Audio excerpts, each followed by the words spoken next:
On a cold autumn morning in New York City, David Mitchell, a 42-year-old tech millionaire, is driving his luxury black Tesla through the streets of Manhattan. He's dressed in a perfectly tailored suit, with a phone constantly buzzing and a Bluetooth headset in his ear. He's a man of schedules, numbers, efficiency, and very little empathy. Despite his immense wealth, David lives a lonely life. No wife, no children. His days are filled with meetings, algorithms, and shallow conversations. Hit the like button, subscribe, and turn on the bell. It's amazing to have you here sharing these stories with us. He's on his way to a high-stakes board meeting that could determine the future of his company when traffic comes to a halt. On the corner, David spots an elderly woman struggling to carry 2 heavy grocery bags. She's clearly in distress, bundled in a worn-out coat and moving slowly with a cane. Annoyed, David sighs and checks his watch. David muttering, "I don't have time for this." But something inside him shifts. Maybe it's the way the old lady is trembling in the cold. Maybe it's the emptiness in his own chest. Against his nature, he pulls over. David, calling out the window. "Ma'am, do you need help? I can give you a ride." The elderly woman looks up, surprised. Her name is Eleanor, and she's 79 years old. Her face lights up with a soft, grateful smile. Eleanor, gently, "Oh dear, I'd appreciate that very much. Thank you." He gets out, opens the door for her, and helps her into the passenger seat. For the first time in years, David is doing something with no return on investment. As they drive, Eleanor speaks softly but with warmth. She tells stories of her past, how she used to teach literature, how she lost her husband to cancer, how she's lived in the same neighborhood for over 50 years. She doesn't ask David about money or status. She simply speaks to him like a human being. David finds himself smiling, laughing even. A strange sense of peace settles over him, as if Eleanor's voice is slowly peeling away years of stress and isolation. They reach her modest home in Queens. Eleanor, before getting out, "You remind me a lot of someone I once knew, someone who forgot how important it is to be present." David blinks, confused, but before he can ask, she opens the door and steps out. Eleanor, smiling, "Thank you for the ride, David. You have no idea how much this meant to me." David sits in the car, staring at the closed door of her house. Something about her words lingers. The next morning, David wakes up with Eleanor still on his mind. Something about her presence, her calm energy, has stirred something unfamiliar in him, a longing for connection. He tries to move on with his day, attending meetings, approving projects, and negotiating million-dollar deals, but nothing feels the same. His assistant, Amanda, notices his distraction. Amanda, curious, "Everything okay, Mr. Mitchell? You've been quieter." David, after a pause, "I gave a ride to an old woman yesterday. Strange how someone you barely know can stick with you." Amanda, smiling, "Maybe she reminded you what really matters." Later that week, David finds himself driving back to Queens. He parks in front of Eleanor's house but hesitates to knock. Eventually, he convinces himself and walks up to the door. No answer. He waits. Nothing. Concerned, he knocks on the neighbor's door. A middle-aged woman answers. "Neighbor," warmly, "You must be talking about Miss Eleanor. She had a small accident, slipped on the sidewalk 2 days ago. She's in St. Luke's Hospital." Without thinking, David heads straight to the hospital. The hospital. David finds Eleanor in a quiet room reading a worn-out poetry book. Her arm is in a cast, but her spirit is untouched. Eleanor, smiling, "Well, if it isn't my mystery chauffeur." David, "I just wanted to see how you were." They talk for hours. She shares more stories, her childhood in Alabama, her first love, how she lost her son at a young age. David listens, really listens, like he never has before. When a nurse comes to check on her, David steps outside. There he meets Dr. Patel, the physician attending Eleanor. Dr. Patel, softly, "She has no close family, and her insurance barely covers the basics. We're doing what we can, but..." David doesn't hesitate. David, "I'll cover her medical expenses. Make sure she gets the best care. Please don't tell her it came from me." Days turn into weeks. David visits Eleanor regularly. He brings her books, food, even helped her get a new pair of glasses. He even begins to change outside of their meetings, becoming more patient, more present. His board members notice. Board member in disbelief. David, are you seriously taking weekends off now? David, smiling faintly. Yeah, turns out there's more to life than numbers. The one afternoon, Eleanor invites him to sit by the hospital window. Eleanor, can I tell you something, David? When I lost my son, I thought I'd never feel love again. But you remind me of him. David, emotional. What was his name? Eleanor, softly. Michael. He would have been about your age now. He loved books, always said he wanted to build something that would last. David's eyes well up. That's when it hits him. His name is also Michael David Mitchell. His mother vanished when he was just a baby. His father always said she left them. But what if, before he can ask more, Eleanor closes her eyes and sighs, lost in a distant memory. David doesn't say a word, but something huge is rising within him. David can't shake the feeling, that name, the way Eleanor looks at him, the stories she tells. It all feels too specific, too personal. He begins to investigate quietly. He contacts a private investigator he trusts, Julian, and gives him what little he knows. David, on the phone. Her name is Eleanor Brooks. She used to be a school teacher. Born in Alabama. I need to know if she ever had a child and what happened to him. Julian, give me a day. I'll get back to you. That evening, David visits Eleanor again. She's doing better, her cast almost ready to come off. They sit together, and she recites a poem from memory, The Road Not Taken by Robert Frost. Eleanor, you know, Michael used to love this one. Always said it reminded him that life isn't about the path that's easy, but the one that changes you. David swallows hard. His heart races. David, Eleanor, do you remember when you lost your son? How old was he? Eleanor, gently. He was just a baby, maybe 2. I was in a very difficult place back then. My husband, he was abusive. I ran.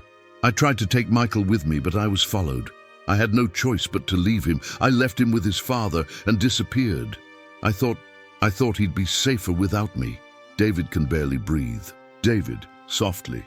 Did you ever find out what happened to him? Eleanor, voice trembling. No, I searched. But by the time I felt safe enough to come back, they had moved. I never saw Michael again. Beat. Silence. Emotion hanging in the air. David doesn't speak. He simply reaches into his wallet and pulls out an old photo. It's a picture of him as a toddler in his father's arms. Eleanor, gasping. That's him. Her hand covers her mouth. Her eyes widen. She trembles. Eleanor, whispering. Michael. David nods slowly. David, tears in his eyes. It's me. Eleanor, overwhelmed. No, it can't be. Oh my God, Michael. They both begin to cry. Eleanor reaches for his hand, sobbing. Eleanor, all these years, I thought you were gone. I thought I lost you forever. David choked up. I never knew. Dad told me you abandoned us, that you never cared. Eleanor, through tears. That's not true. I loved you more than anything. I left because I had to. Because I was trying to protect you. They embrace, tightly, as if trying to make up for decades in a single moment. The next day, David tells Amanda to cancel all his meetings for the rest of the week. David, to himself, I've got more important things to do. The days that follow are unlike anything David has ever experienced. He spends every afternoon at the hospital, helping Eleanor recover, walking with her, listening to her memories, sharing his own life stories. Most of them, until now, had felt empty. But now, with her by his side, they begin to gain meaning. One afternoon they sit on a bench in the hospital garden. Autumn leaves swirl around them as Eleanor wraps a scarf tighter around her shoulders. Eleanor, I always imagined you as a little boy, but look at you. You became something incredible. David, I became something, but I think I forgot how to be someone. She smiles softly. Meanwhile, David begins changing his life. He cancels a massive expansion deal that would have outsourced hundreds of jobs overseas. When questioned by the board, he replies calmly, David, success isn't about how much we gain. It's about how much we give. His closest advisors are stunned, but they can see the fire in his eyes. It's not weakness, it's clarity. One day, Eleanor receives clearance to leave the hospital. David insists she move into one of his homes, not a mansion, but a comfortable house in Brooklyn with a garden and lots of natural light. Eleanor, protesting, "I can't let you do that, Michael." David, gently, "You're my mother. I should have been doing this a long time ago." They both smile, eyes moist. In private, David also begins therapy.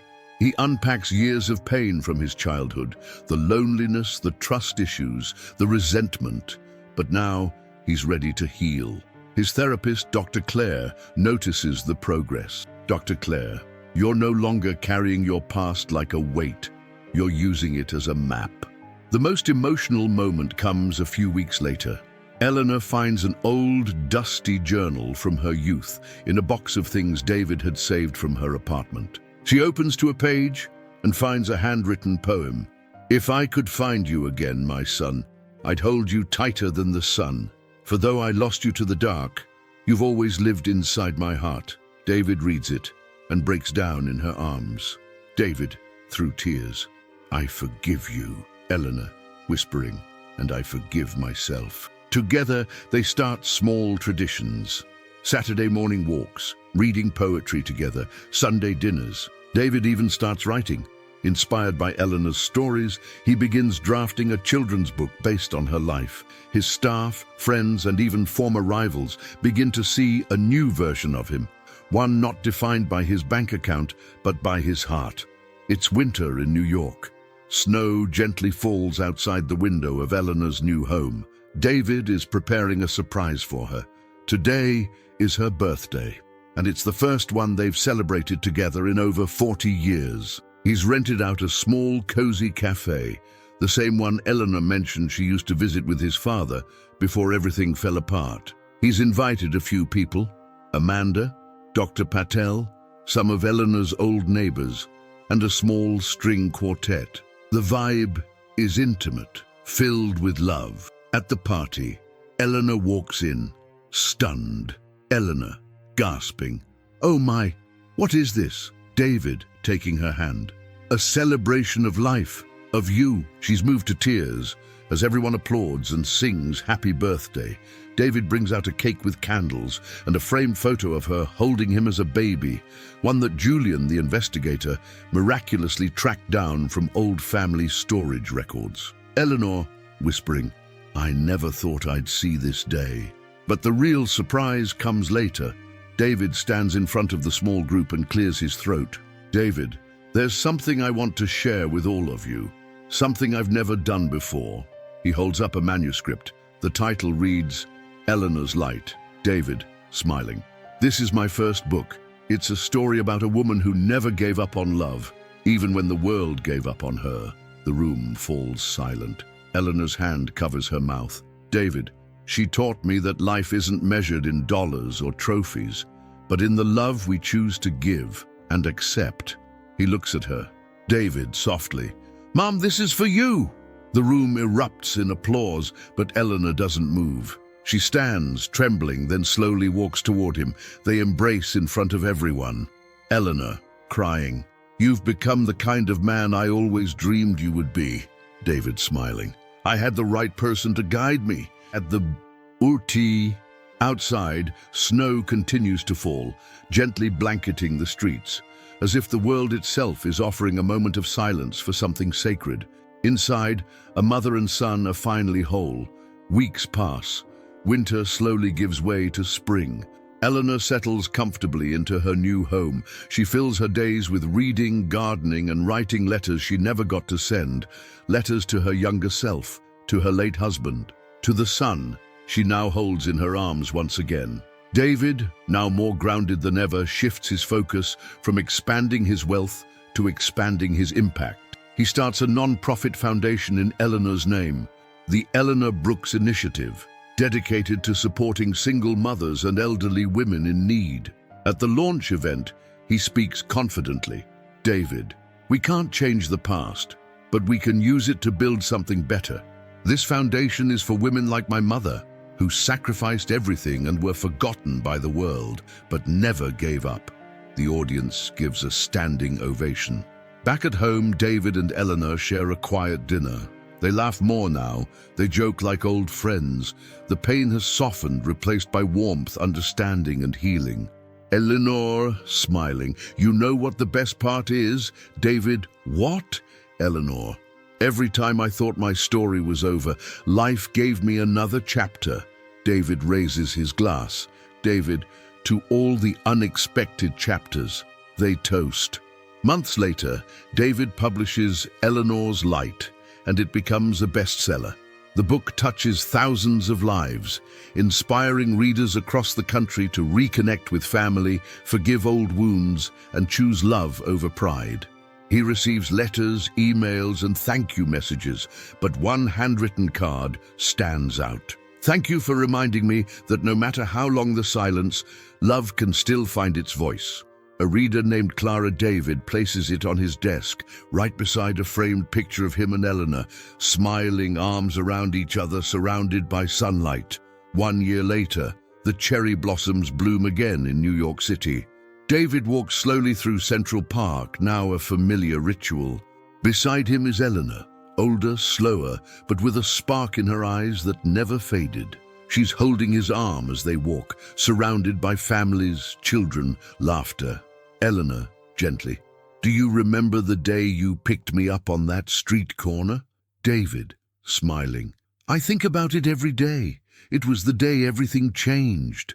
Eleanor, for me too. I used to believe that fate had forgotten about me, but now I know it was just waiting for the right moment. They sit on a nearby bench. Silence stretches comfortably between them. David opens a small notebook, a new manuscript. David, I'm writing another story. This one's about second chances, and how sometimes miracles come disguised as strangers on the street. Eleanor laughs softly. You better give me a good role this time. 3 years later, a plaque is unveiled at the entrance of a new community center in the Bronx. It reads, the Eleanor Brooks Center for Hope, in honor of those who choose love no matter the cost. Children run through the halls, volunteers help mothers find resources, elderly women attend reading groups and gardening classes. At the back of the room, a photograph hangs on the wall, Eleanor and David, side by side, smiling like nothing was ever lost. David stands alone at her grave one quiet morning. The flowers are fresh, the air still. David, softly, you didn't just change my life, Mom. You gave it back to me. He kneels, touches the gravestone, and places her favorite book, a worn copy of Leaves of Grass, beside the flowers. Then he walks away, the sunrise casting long golden shadows, as if the world itself is honoring a love that defied time. Your company here makes all the difference. Subscribe to the channel and come experience more touching stories with us. God bless you and see you in the next video.